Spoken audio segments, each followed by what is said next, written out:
Bonjour, mon nom est Benoît Lassalle. Je suis fondateur de Semafo, aujourd'hui président et chef de la direction de Windiga Énergie et je suis président du conseil d'administration du Conseil canadien pour l'Afrique. Pourquoi l'Afrique? Pourquoi la Côte d'Ivoire? Pourquoi le Canada? L'Afrique est un continent qui a été oublié alors que la population des grands pays industrialisés regarde vers l'Asie. Des années 70 aux années 90, tout le monde avait une politique sur l'Asie, avait une politique sur l'Inde. Ici au Canada, nous avions une politique nord-sud, mais l'Afrique est un continent oublié. Il y a eu même des présidents en Europe qui ont dit que l'Afrique était un continent à oublier, alors que leur stratégie était pour se développer sur l'Asie et le Moyen-Orient.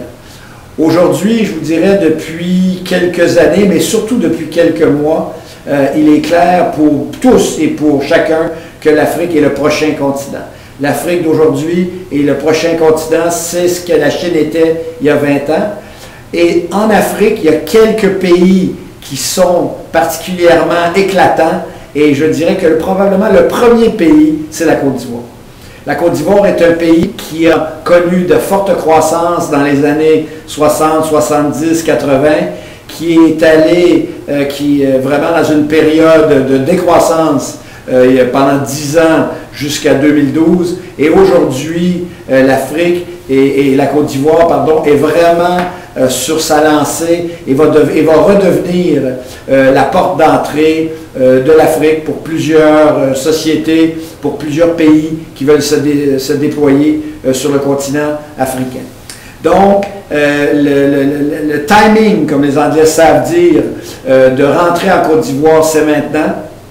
Pour nous, les Canadiens, et pour le Conseil canadien pour l'Afrique, c'est très important de jouer un rôle, même s'il est petit, quand on se compare aux Américains, quand on se compare à l'Europe dans son ensemble. Le Canada doit jouer un rôle en Afrique et particulièrement en Côte d'Ivoire. Alors, le Conseil canadien pour l'Afrique, moi-même et plusieurs sociétés canadiennes aujourd'hui reconnaissent ce fait et ont une stratégie envers l'Afrique, envers la Côte d'Ivoire qui est réelle, qui est fait d'éléments concrets et de prise de participation qui sont vraiment concrètes et qui représentent notre vouloir de se déployer en Côte d'Ivoire. La Côte d'Ivoire va avoir une croissance en 2014 de probablement 10%, qui va être la meilleure croissance ou à peu près en Afrique, avec quelques pays pétroliers.